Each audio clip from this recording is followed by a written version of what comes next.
I'm Matt Turlington. I'm an associate fellow with Verizon Product R&D, and we investigate new technologies such as quantum technologies for use in future services and products developed by Verizon. So with that, what are we doing with quantum technologies? You know, it's a little early to start talking about a nationwide network, but it's not too early to start working on laying the groundwork. So as Verizon, we're collaborating with consortia like QED-C, QNext, and we're finding companies through that so we can work together on developing quantum technologies. But we are a network provider. We build networks. That's what we do, whether it's wireline or wireless. And we want to provide secure communications to our customers, for example. And so we are evaluating things like QKD and PQC with various proofs of concept on real world fiber. And if you want to look at some of the press releases, there's some QR codes that you can take a picture of and go take a look at them later. But what I want to focus on is our fiber network, which has over 1 million fiber miles. And if we're talking about quantum networks, we're going to talk about optical fiber. And in order to make a large network, you're going to need a lot of optical fiber. And Verizon has that covered a lot in the US, but we are a worldwide company. So what does a quantum network look like? And it's interesting that I'm talking as a service provider. I usually talk to customers, but what's a quantum network going to look like? From our point of view, it's going to look like a classical network. The underlying technology, we don't know exactly what's going to be happening in those devices, and that's fine. We have a set of requirements, and the equipment must meet them. But the network itself will look like the classical network. You'll have metro areas filled with fiber, filled with customers, interconnecting quantum data for whatever use cases that is, maybe distributed quantum computing. At some point, you want to go from New York to Chicago. You got to top on long haul fiber there. So you're going to need some quantum repeaters. So you're just like today, if you want to go from New York to Chicago over fiber, you have amplifiers. On the classical networks, you're going to need quantum repeaters.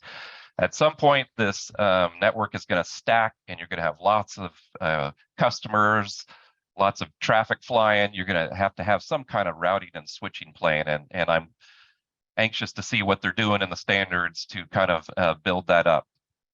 But the bottom line is this quantum network will coexist with the classical network. It'll pass through the same central offices. It'll go over the same fiber bundles and hopefully over the same optical fiber as classical channels. So my hope here is to kind of lay the groundwork and say, we're going to build a quantum network when it's ready. Verizon will be there. But what do we need it to look like? What do we need the equipment to do? And there's going to be quantum requirements that have to be met, but there's also going to have to be standard telecom requirements that have to be met. And every device that goes into our network must meet a specification in the US called NEBS, and that covers things like space, power, heat dissipation, wide temperature operating ranges, wide humidity ranges. And that's so that a box we deploy, if it starts heating up, it doesn't bring down the network in the next rack over. So these quantum networking devices will also have to interface with our existing fiber. And Noel went into this a lot. I mean, this is real world fiber. It's been laid maybe for decades or for years.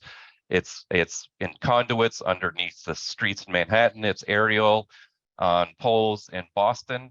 I mean, that's what we're going to have to live with. We can't change that. Also, there's always going to be backhoes digging up fiber. So you're going to have splices.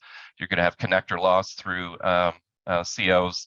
So all of that has to be factored in when you're developing your quantum transmission technologies. And I will say that obviously we want the quantum technologies to transmit in a low loss band like C or L.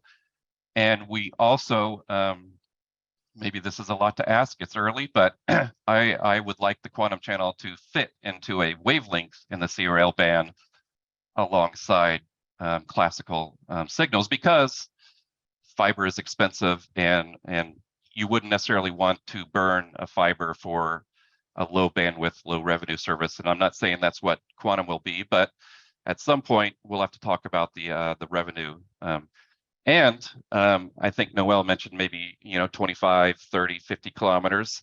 It would be awesome if we could put them in the same huts, the same shelters as our EDFAs, which are our fiber amplifiers, maybe 80 kilometers, could be longer. If you could put those in the same, on the same fiber bundle in the same hut, that saves a lot of money. But the most important thing, and I've been doing this a long time, the most important thing is that the equipment and the network needs to be reliable and manageable. So it's all about alarming, it's all about provisioning, it's all about monitoring the performance, and there's standards on how these devices should operate from a management point of view. But that is key. If we can't manage it, if we can't provision it, we can't deploy it. So I want the listeners to think about that and focus on how can we make this quantum network easy to use. Hide the difficulties. I know there's a lot of difficulties in developing the technology, but let's hide that from the end user. So with that this is my contact information. I'm Matt Turlington at Verizon. You can reach out to me. Thanks.